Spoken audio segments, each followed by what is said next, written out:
Hai guys, welcome to Cerita Dokter Muda.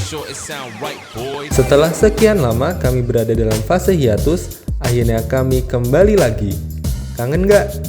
Kangen nggak? Kangen lah, masa enggak? Pada video kali ini, kami akan menjawab pertanyaan-pertanyaan yang telah masuk ke kolom komentar maupun secara personal. Mau tahu pertanyaan dan jawabannya apa aja? Yuk kita simak videonya. Sebelum kita mulai, jangan lupa like, share, komen, dan subscribe channel Cerita Dokter Muda, dan jangan lupa bahagia. Jadi hari ini kita akan bikin video dengan konsep tanya jawab berdasarkan pertanyaan-pertanyaan yang sudah masuk melalui kolom komentar ataupun melalui Chat WA. Kita ada 12 pertanyaan, jadi masing-masing dari kami akan mencoba menjawab, dan dalam menjawab pertanyaan-pertanyaan ini kami mencari dari hasil-hasil penelitian yang sudah pernah dilakukan dan juga dari sumber-sumber yang insya Allah valid.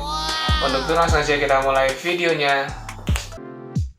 Pertanyaan pertama. Jadi pertanyaan pertama ini dari mamanya Hilmi ya. Mamanya Hilmi ini mendapat pertanyaan titipan dari temannya. Anaknya kena ambeien, ada solusinya kah?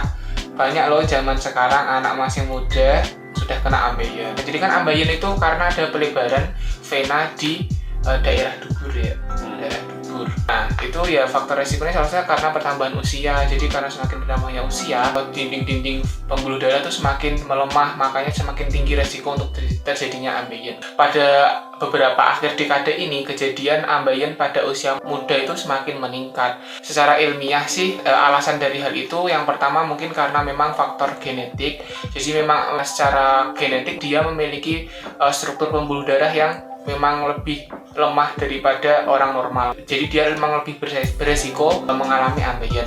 Kemudian alasan kedua memang ada faktor keluarga, tapi bukan ke genetiknya, tapi lebih ke kebiasaan yang diterapkan pada keluarga itu. Misalnya kebiasaan diet tuh. Kebiasaan diet tadi maksudnya bukan diet menurunkan berat badan? Iya, bukan, maksudnya kayak kebiasaan dari makanan. Makanan, komposisi makanan yang dia makan, misalnya kurang serat, terus jarang konsumsi air dan sebagainya. Lalu bagaimana cara menangani kejadian ambeien atau hemoroid ini pada usia muda, kan sepertinya kayak gitu kan.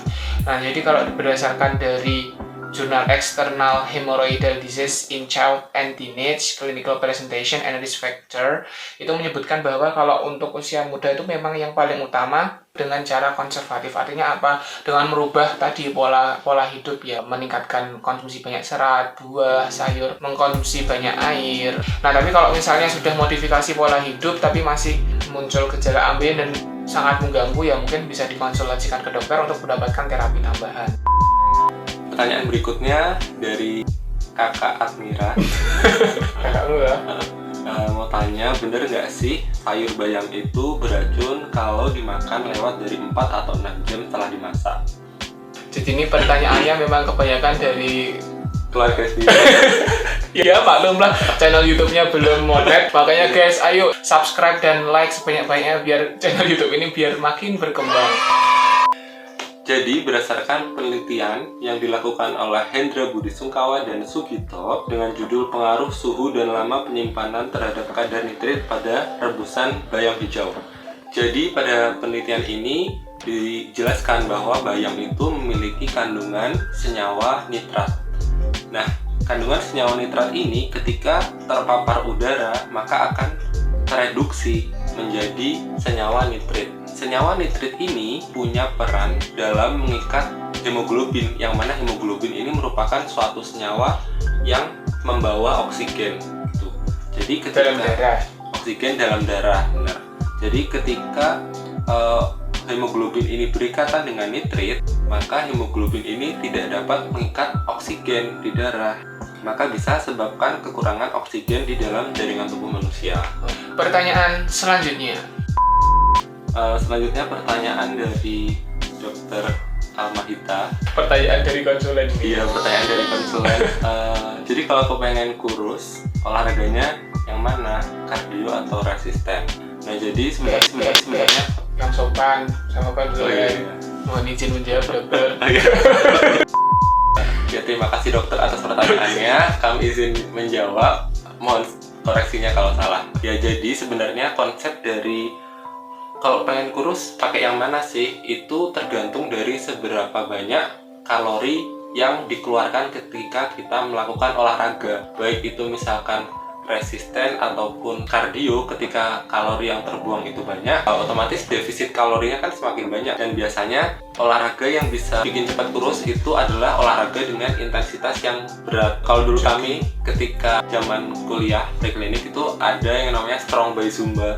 Itu olahraganya bener-bener capek banget sih, tapi emang signifikan untuk defisit kalori gitu. Mungkin bisa dicoba strong by zumba. Model-modelnya kayak body combat gitu Ya. Pertanyaan selanjutnya dari kolom komentar ya, ini ada Dwi Murati Supardi. Bahas senam yang baik untuk penderita LBP dong dok, please gitu. Sebenarnya belum dokter sih ya kita.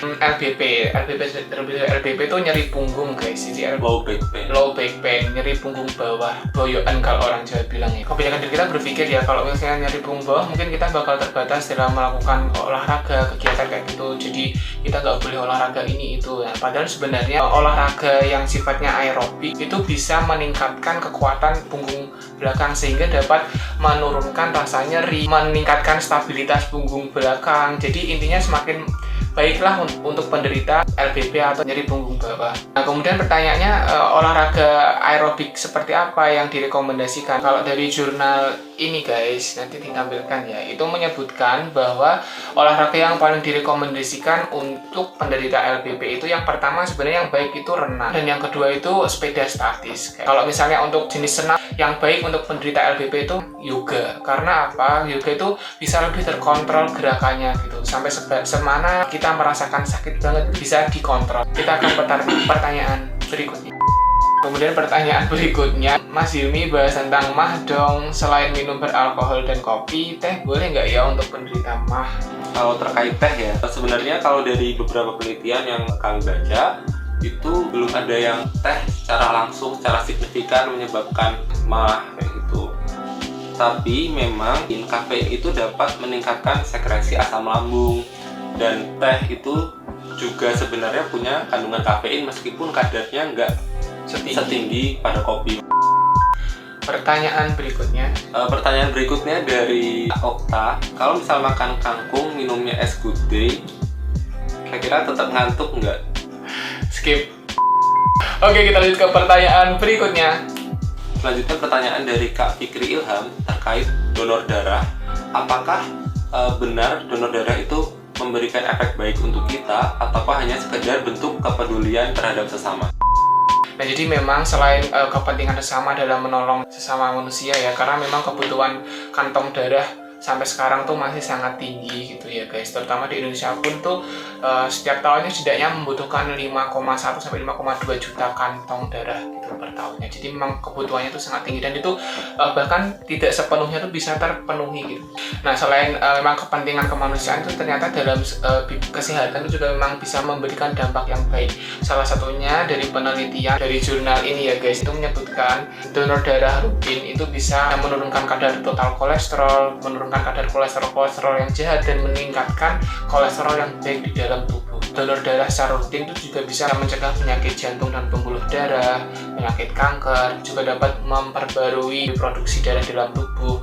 Dan juga dengan donor darah kita secara tidak langsung kita juga mengecek kesehatan kita secara gratis ya, karena biasanya kita sebelum melakukan donor darah tuh dicek terlebih dahulu status kesehatan kita. Jadi ya dampak sosial juga dapat, dampak kesehatan yang baik juga bisa dapat. Nah, kemudian pertanyaan berikutnya dari ini ya, pokoknya ininya kalau olahraga pakai masker tuh gimana kayak gitu ya. Nah, kalau rekomendasi dari WHO sih itu memang kalau untuk olahraga utamanya olahraga yang sedang sampai berat ya, itu tidak direkomendasikan menggunakan masker karena bisa menyebabkan penurunan pernafasannya bisa terganggu kayak gitu, dan juga keringat itu bisa menyebabkan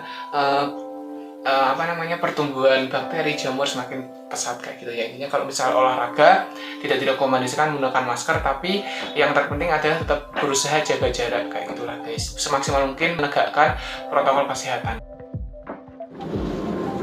Nah, kita lanjutkan ya guys pertanyaan berikutnya. Kalau antibiotik obat antibiotik itu kan bisa menyebabkan resisten ya. Tapi kalau misalnya antibiotiknya misal zat dari tanaman, misal bawang gitu, juga bisa menyebabkan resisten apa enggak gitu ya. Kalau berdasarkan jurnal ini, nah itu menyebutkan pokoknya senyawa antibiotik yang terkandung pada tumbuhan itu memang secara struktur kimia itu memiliki susunan yang berbeda dengan antibiotik sintetis di obat itu ya guys ya. Selain itu juga kalau yang di tumbuhan itu variasi zatnya tuh bisa banyak sekali kayak gitu. Jadi resiko untuk menyebabkan resisten itu lebih minimal. Tapi bukan berarti antibiotik dari zat tanaman itu tidak bisa menyebabkan resisten, karena pada dasarnya kemampuan resisten itu berasal dari bakteri. Sepanjang bakteri bisa beradaptasi dengan zat tersebut, dia bisa beradaptasi, lama-lama bisa beradaptasi, ya tetap akan terjadi resisten lama-lama kalau misalnya kemampuan adaptasi dari bakteri itu masih tetap ada kayak gitu. Karena sebenarnya penyebab dari resisten itu bukan karena zatnya, tapi karena kemampuan dari bakteri itu bisa beradaptasi. Selanjutnya ada lagi pertanyaan dari ini ya.